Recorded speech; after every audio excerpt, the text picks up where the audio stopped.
అందరికీ నమస్కారం. Welcome to my channel. ఈ వీడియోలో ఏపీ ప్రభుత్వ ఉద్యోగులకు మరియు పెన్షనర్స్‌కు ఈ ఆగస్టు నెల జీతాలు, పెన్షన్లు 1 తారీఖున జమ అయ్యే తాజా సమాచారం గురించి వీడియోలో తెలుసుకుందాము. వీడియో అయితే ఎక్కడ గాని స్కిప్ చేయకుండా ఎండ్ వరకు చూసేయండి. అప్పుడే ఇన్ఫర్మేషన్ పూర్తిగా అర్థమవుతుంది. అలాగే వీడియో చూస్తున్న ప్రతి ఒక్కరు వీడియోకైతే లైక్ చేయండి ఫ్రెండ్స్. ఈ వీడియోని తోటి ఉద్యోగ, పెన్షన్ మిత్రులతో అయితే షేర్ చేయండి. కొత్తగా మన ఛానల్ చూస్తున్నవారు ఇంకా ఎవరైనా సబ్స్క్రైబ్ చేసుకోకుంటే వెంటనే మన ఛానల్‌ని సబ్స్క్రైబ్ చేసుకోండి. సో, దీని ద్వారా నేను చేసే లేటెస్ట్ వీడియోస్ అన్నీ మీ వరకు రీచ్ అవుతాయి. ఇక ఆలస్యం చేయకుండా వివరాల్లోకైతే వెళ్ళిపోదాము. ఫ్రెండ్స్, ఇక విషయానికొచ్చినట్లయితే ఆంధ్రప్రదేశ్ టీడీఓలకు అత్యంత ముఖ్యమైన ప్రకటన అండి. ఆగస్టు నెల జీతాలు, పెన్షన్‌లకు సంబంధించి నిధి పోర్టల్‌లో ఉద్యోగుల వివరాలు అప్డేట్ మరియు ఆగస్టు నెల జీతాల బిల్లుల ప్రాసెసింగ్ గురించి అప్డేట్ రావడం జరిగింది. ఆగస్టు నెల జీతాల బిల్లులను ప్రాసెస్ చేయడానికి ముందు టీడీఓలందరూ నిధి పోర్టల్‌లోని కొన్ని ముఖ్యమైన టాస్క్‌లను తప్పనిసరిగా పూర్తి చేయాలని ఆర్థిక శాఖ నుండి స్పష్టమైన ఆదేశాలు అందాయి. ఆ సందేశం అయితే ఇక్కడ చూడొచ్చు. సో, ఆర్థిక శాఖ నుంచి వచ్చినటువంటి మెసేజ్ ఏంటంటే, dear DDOs, it is requested to complete submission of office IDs of all employees in their respective offices in Nidhi portal in the master data table at the earliest. As this is being monitored at the highest level, it is requested to complete the task without fail.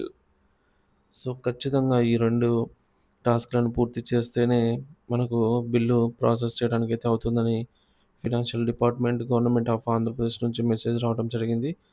So, డీడీఓలందరూ me కార్యాలయంలోని ఉద్యోగులందరి office ID వివరాలను నిధి పోర్టల్‌లోని master data విభాగంలో వెంటనే submit చేయాలి. ఈ ప్రక్రియను ఉన్నత స్థాయి అధికారులు పర్యవేక్షిస్తున్నారు కాబట్టి గడువులోగా తప్పనిసరిగా పూర్తి చేయాలనైతే నిబద్ధత ఉంది. ఈ ప్రక్రియను సులభంగా పూర్తి చేయడానికి ఆహ్, 2 ముఖ్యమైన టాస్క్‌లయితే కంప్లీట్ చేయాలండి. సో, ఇక్కడ మనం చూడొచ్చు, డీడీఓ లాగిన్‌లో ప్రీపే బిల్ యాక్టివిటీస్‌లో రెగ్యులర్‌గా ఉండేది ఇది మనకు ఫస్ట్‌లో వచ్చింది. నెంబర్ 1 వచ్చేసి submit employee monthly attendance and availed earned leaves. ఇది రెగ్యులర్‌గా ఎవ్రీ మంత్ ఉండేదే కాబట్టి ఇది కామన్ అనమాట. ఈ తర్వాత ఈ 2 కొత్తగా రావటం జరిగింది. ఇందులో రెండవదేంటంటే submit office IDs of all employees in their respective DDO code in and HOA. తర్వాత ఇది కంప్లీట్ చేయాలి. తర్వాత submit public information officers and first appellate authorities information అని సెకండ్ ఇది కంప్లీట్ చేయాలనమాట. ఈ రెండిటిని కంప్లీట్‌గా ఈ 2 టాస్క్‌లను పూర్తి చేస్తేనే ఫర్దర్ బిల్ అనేది ప్రాసెస్ అవ్వడానికి అవకాశం ఉంటుంది. సో, ఇందులో ఫస్ట్ టాస్క్ ఆఫీస్ ఐడీ వివరాలను అప్డేట్ చేసే విధానం తెలుసుకుందాము. అన్ని కార్యాలయాల డీడీఓలు తమ ఉద్యోగుల ఆఫీస్ ఐడీల ప్రస్తుత పరిస్థితిని నిధి పోర్టల్‌లో అప్డేట్ చేయాలి. ఈ ప్రక్రియ ఇప్పుడు చాలా సులభము. సో, ఎలా చేయాలంటే ముందుగా డీడీఓలు నిధి పోర్టల్‌లో రెగ్యులర్‌గా మీరు లాగిన్ అయ్యే విధంగానే లాగిన్ అవ్వాలి. అక్కడ మనకు ESS, master data, pensions, H H and పేవో హెచ్ఆర్ అండ్ పేరోల్ ఇక్కడ చూడొచ్చు ఫ్రెండ్స్. ఇవన్నీ ఉంటాయన్నమాట ఆప్షన్స్. ఇందులో మనం మాస్టర్ డేటా అనే దానిపైన క్లిక్ చేస్తే మాస్టర్ డేటాకి సంబంధించి 8 ఆప్షన్స్ అయితే ఉంటాయన్నమాట. ఇందులో మనము సబ్మిట్ ఎంప్లాయీ ఆఫీస్ ఈఐడీ అనేది ఎంచుకోవాలి. సో, సబ్మిట్ ఎంప్లాయీ ఆఫీస్ ఐడీని ఎంచుకున్న తర్వాత సో, డీడీఓ కోడ్ ఎంటర్ చేయమని ఈ విధంగా ఓపెన్ అవుతుంది. ఇందులో ఫస్ట్ మనం డీడీఓ కోడ్‌ని ఎంటర్ చేయాలి. తర్వాత డిజిగ్నేషన్‌ని సెలెక్ట్ చేసుకోవాలి.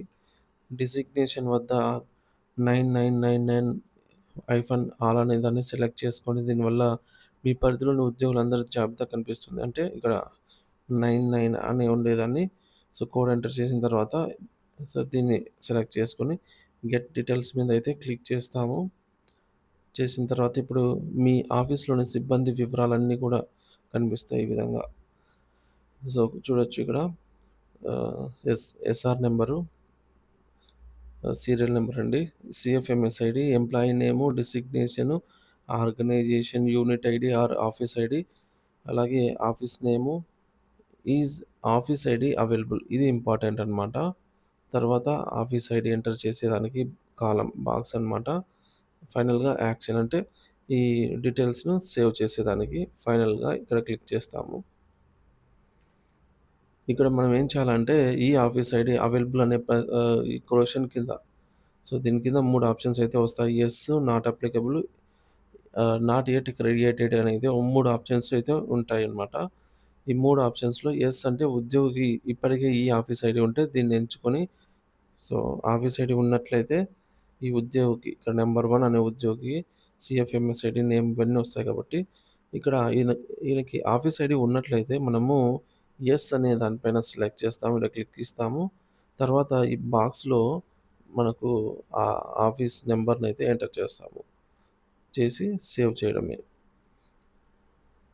మళ్ళీ తర్వాత మనకు not applicable and not created అని అయితే ఉంది. నాట్ క్రియేటెడ్ అంటే ఈ ఉద్యోగికి ఇంకా ఈ ఆఫీస్ ఐడీ అనేది సృష్టించలేదు. అంటే ఈ ఆఫీస్ అనేది ఐడీ అనేది క్రియేట్ చేయలేదు కాబట్టి అలాంటి వాళ్ళకు ఈ ఇది నాట్ క్రియేటెడ్ అని అయితే ఎంచుకోవాలి. చాలామంది ఉద్యోగులకి ఇది వర్తిస్తుందట.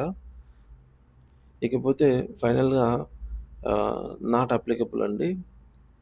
కార్యాలయ సహాయకులు అంటే వాచ్‌మెన్స్ గానీ, అటెండర్స్ గానీ వీరికి ఈ ఆఫీస్ ఐడీ అవసరం ఉండదు. కాబట్టి వీరికి ఈ ఆప్షన్ నాట్ అప్లికబుల్ అనేది ఎంచుకొని ఆ బాక్స్‌ని ఏదైతే ఉందో పక్కనొచ్చే బాక్స్‌ను ఖాళీగా వదిలేయాలనమాట. ఖాళీగా వదిలేసి సేవ్ చేయాలి. ఇకపోతే మనకు ఈ సేవ్ బటన్ గూడా ఇక్కడ ఎంప్లాయీ నంబర్స్ చూడొచ్చు. Total employee numbers blue colour బాక్స్‌లో 12 అయితే ఉన్నాయి. సో, ఒక్కొక్కరికి సేవ్ చేసే బదులు మనకి కింద ఫైనల్‌గా సేవ్ ఆల్ అని అయితే ఉంటుందనమాట. సో, దానిపైన క్లిక్ చేస్తే అన్నీ ఒకటేసారి సేవ్ అయిపోతాయి. ఇక్కడ మనకు ఈ బాక్స్‌లు గూడా ఇంపార్టెంట్ అండి. టోటల్ నంబర్ ఆఫ్ ఎంప్లాయీస్ అనేది బ్లూ కలరు, అలాగే number of employees to be అప్డేటెడ్‌కి రెడ్ కలరు, అలాగే నంబర్ ఆఫ్ ఎంప్లాయీస్ అప్డేటెడ్ ఎంతమందికి మనం అప్డేట్ చేసామనేది గ్రీన్ కలరు. మనకు ఇక్కడ రెడ్ కలర్‌లో ఉండే అంకె 0 కావాలనమాట. సో, ఇక్కడ ఉండే మొత్తం టోటల్ మెంబర్స్ అందరిది గూడా 12 ఇక్కడ వచ్చేయాలనమాట. సో, వారి డీడీఓ పరిధిలో ఎంతమందున్నా ఈ రెడ్ కలర్ బాక్స్‌లో నంబర్ ఆఫ్ టు బీ అప్డేటెడ్‌లో 0 అయితే రావాలి. టోటల్ నంబర్ ఏదైతే ఉందో, ఈ టోటల్ నంబర్ అనేది మనకు ఈ గ్రీన్ బాక్స్‌లో రావాలి. ఇక్కడ ఎంతైతే వాల్యూ ఉంటుందో అది ఇక్కడ ఉండాలి.